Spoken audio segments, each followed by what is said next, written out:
J'ai vu la source devenir un fleuve immense. Alléluia. Alléluia. Les fils de Dieu rassemblés chantaient leur joie d'être sauvés. Alléluia. Alléluia. Alléluia. Notre Pâque immolée, c'est le Christ. Célébrons la fête dans le Seigneur. Alléluia. Le premier jour de la semaine, Marie-Madeleine se rend au tombeau de grand matin. C'était encore les ténèbres. Elle s'aperçoit que la pierre a été enlevée du tombeau. Elle court donc trouver Simon-Pierre et l'autre disciple, celui que Jésus aimait. Et elle leur dit: on a enlevé le Seigneur de son tombeau et nous ne savons pas où on l'a déposé.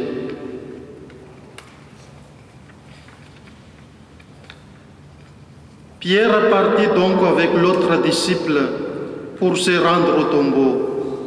Ils couraient tous les deux ensemble, mais l'autre disciple courut plus vite que Pierre et arriva le premier au tombeau. En se penchant, il s'aperçoit que les linges sont posés à plat.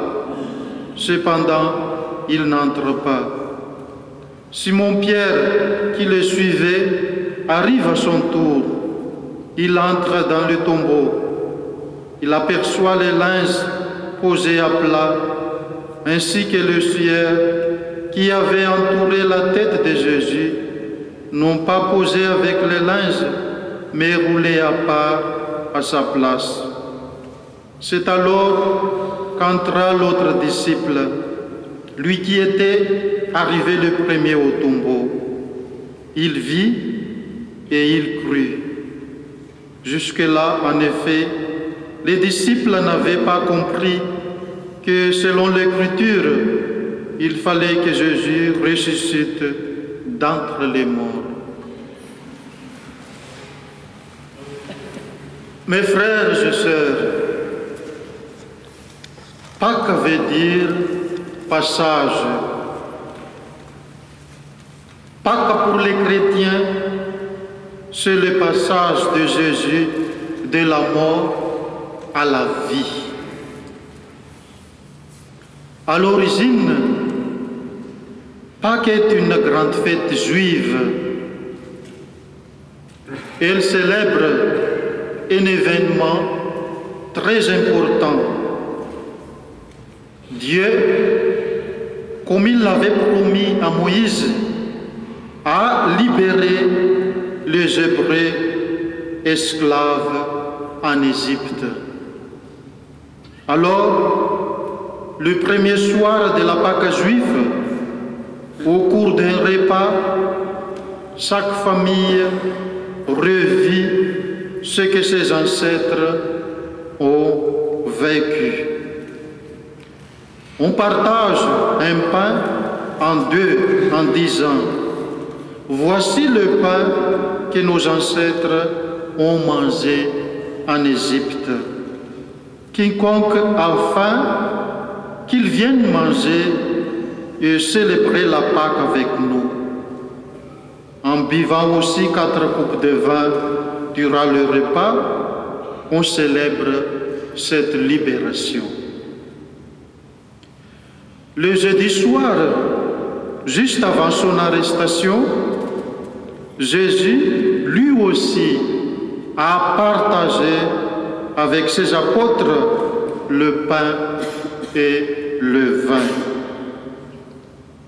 Il a donné un autre sens à ce geste en disant: prenez et mangez-en tous, ceci est mon corps livré pour vous. Ensuite, il a tendu une coupe de vin en disant: prenez et buvez-en tous, car ceci est la coupe de mon sang, le sang de l'alliance nouvelle, celle que Dieu est de tous les hommes. Dans la nuit de ce jeudi-là, Jésus est arrêté, jugé et condamné à mort. Il est crucifié le vendredi, mais le premier jour de la semaine, selon le calendrier juif, dimanche pour nous, Jésus passe de la mort à la vie de Dieu. Il est vivant, Dieu l'a ressuscité. En souvenir de ce dernier repas, de la mort et de la résurrection de Jésus-Christ, les chrétiens revivent cette nouvelle Pâque à chaque célébration eucharistique et ils la célèbrent comme la plus belle de toutes les fêtes, une fois par an. Chers amis, l'évangile d'aujourd'hui nous montre que Jésus est vraiment ressuscité. Marie-Madeleine se rend le matin au tombeau dans l'intention d'embaumer le corps du Seigneur. Elle voit avec étonnement que la pierre qui le fermait a ôté. Elle court pour annoncer cette nouvelle à Pierre et à l'autre disciple, et elle leur dit: on a enlevé le Seigneur de son tombeau, et nous ne savons pas où on l'a mis. C'est bien une femme, Marie-Madeleine, qui annonce pour la première fois la bonne nouvelle après la résurrection du Christ.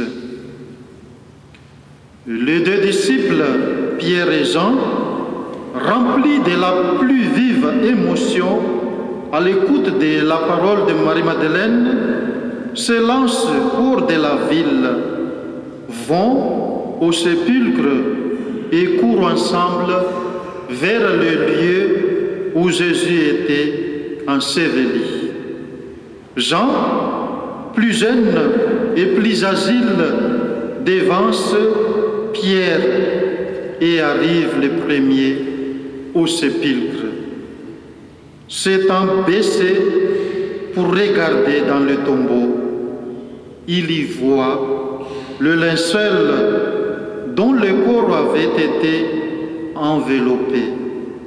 Mais retenu par la crainte instinctive que lui inspire le mystère de la mort et l'incertitude de la situation, il n'ose pas y pénétrer. Pierre arrive à ce moment, et plus résolu que Jean, entre dans le sépulcre et voit d'une part le linceul gisant à terre et d'autre part le suaire qui avait recouvert la tête de Jésus soigneusement plié à part à sa place. Tout est en ordre. Cela signifie qu'il n'y a pas eu vol comme prétendaient les soldats et comme pensait Marie-Madeleine au début. Mais ici, il s'agit de la résurrection, car l'ordre remarquable que le Seigneur avait voulu laisser dans son sépulcre excluait absolument l'idée d'un événement opéré à la hâte par ses ennemis.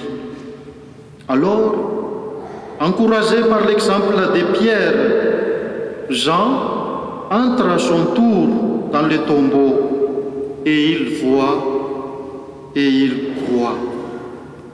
Que croit-il? Il croit que Jésus est ressuscité et cette conviction l'affermit dans sa foi que Jésus est vraiment le Christ, le Fils de Dieu. Et enfin, Pierre et Jean rentrent chez eux.